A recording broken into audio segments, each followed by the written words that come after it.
Media बंधुओं, जैसा कि ये विदित है कि इस बार यूपी में हुए विधानसभा चुनाव में बीएसपी को सत्ता में आने से रोकने के लिए सपा व बीजेपी ने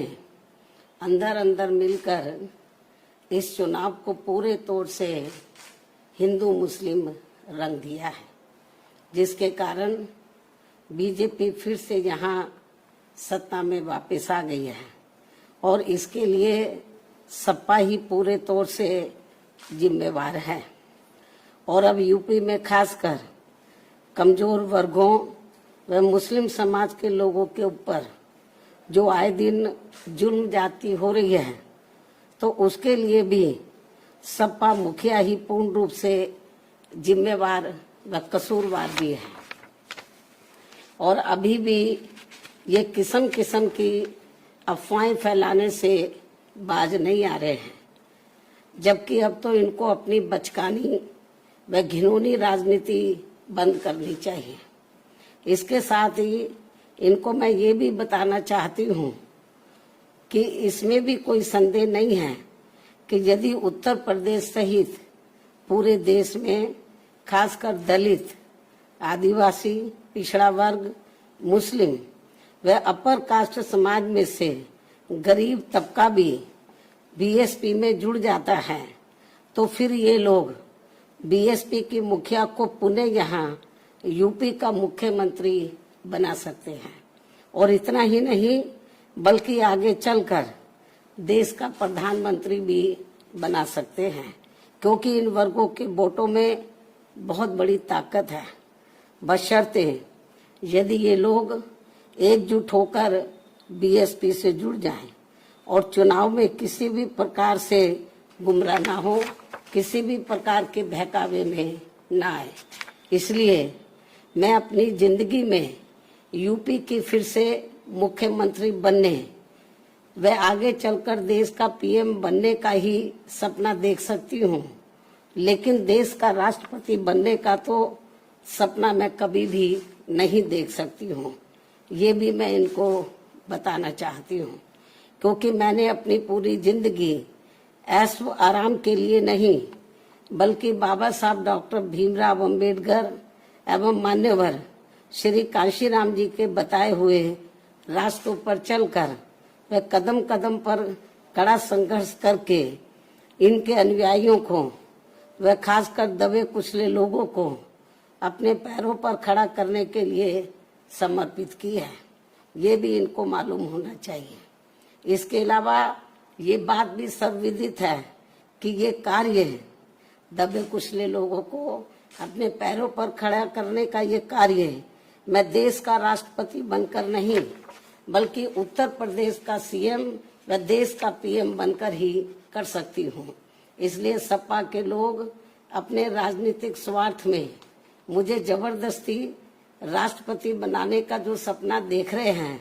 तो उसे इनको भूल जाना चाहिए, कोई फायदा नहीं। जबकि इस मामले में हकीकत यह है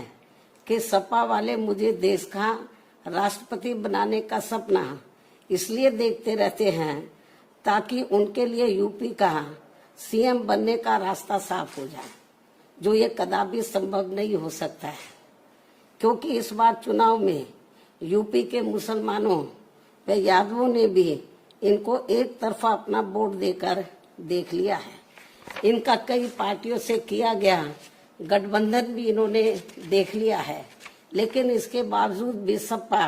अपनी सरकार बनाने में कामयाब नहीं हो सकी है। ऐसे में मुझे पूरा भरोसा है कि अब वे आगे इनके बहकावे में कतई भी नहीं आएंगे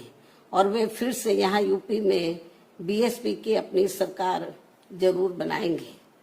वैसे भी अब सपा मुखिया को ये एहसास हो चुका है कि आगे किसी भी चुनाव में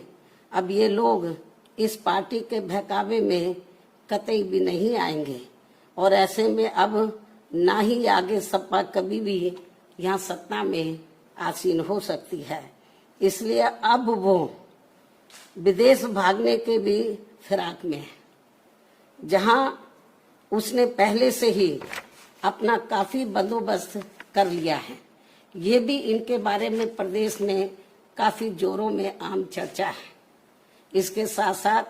यहाँ मैं ये भी बताना चाहती हूँ कि यूपी में बीएसपी की सरकार में दलित, आदिवासी व पिछड़े वर्गों में जन्मे हमारे महान संतों, गुरुओं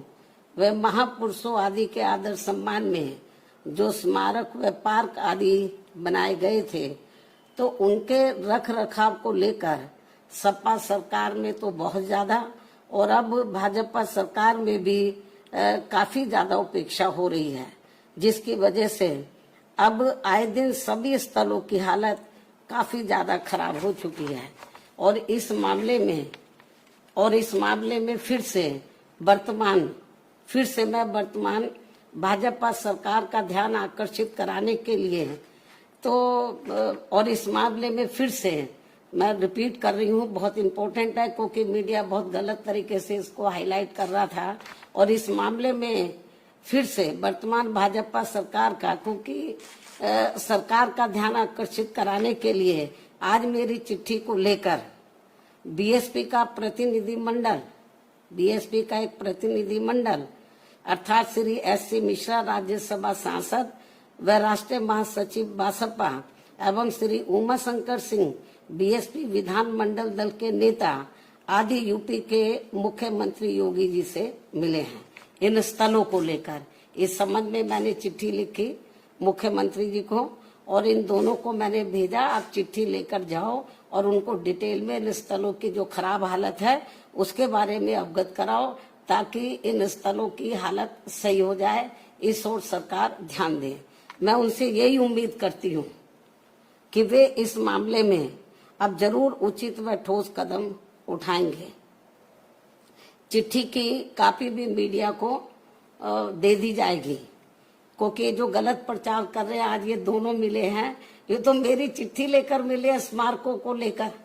कि स्मारकों की हालत बहुत ज्यादा खराब है और इस ओर सरकार ध्यान दे। और जो चिट्ठी लेकर मिले वो कॉपी भी हम मीडिया को भेज देंगे, ये भी मैं बताना चाहती हूँ। इसके साथ ही इस समय देश में रमजान का महीना चल रहा है, लेकिन जिस प्रकार से इस दौरान बिजली की कटौती की जा रही है, ये सब ठीक नहीं हो रहा है। इस मामले में केंद्र व सभी राज्यों की सरकारें जरूर सख्त व कठोर कदम उठाएं। बीएसपी की ये पुरजोर मांग है। इन्हीं खास अनुरोधों के साथ ही अब मैं अपनी बात यही समाप्त करती हूँ। धन्यवाद।